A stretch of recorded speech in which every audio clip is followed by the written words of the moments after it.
خلفائے راشدین کے دور میں تراویح کی نماز۔ بسم اللہ الرحمن الرحیم۔ السلام علیکم۔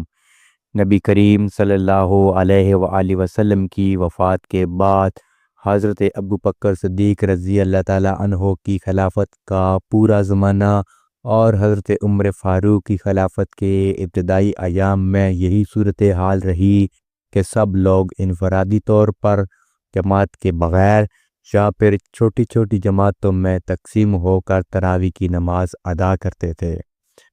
حضرت ابوبکر صدیق جب خلافت پر فائز ہوئے تو آپ کو مختلف قسم کے فتنوں کا سامنا کرنا پڑا۔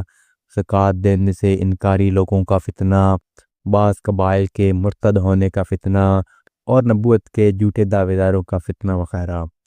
اس طرح آپ کا پورا وقت ان فتنوں کی سرکوبی کی نظر ہو گیا اور کسی اور طرف متوجہ ہونے کا موقع ہی نہیں ملا۔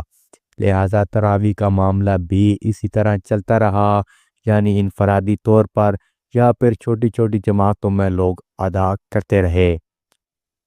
حضرت ابوبکر صدیق کی وفات کے بعد جب حضرت عمر خلیفہ بنے تو اس وقت حالات پرسکون ہو چکے تھے اور فتنے بھی ختم ہو چکے تھے۔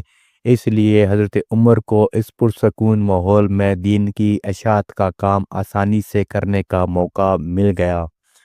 چنانچہ جہاں آپ نے دین کے اور بہت سے کام شروع کروائے، اسی طرح آپ تراویح کے مسئلے کی طرف بھی متوجہ ہوئے اور اپنی خلافت کے دوسرے سال رمضان المبارک 14 ہجری میں ایک امام کی اقتداء میں سب لوگوں کو تراویح کی نماز کی جماعت کے لیے اکٹھا کر دیا اور مشہور صحابی حضرت ابی بن کعب رضی اللہ تعالیٰ عنہ اس جماعت کے امام مقرر ہوئے۔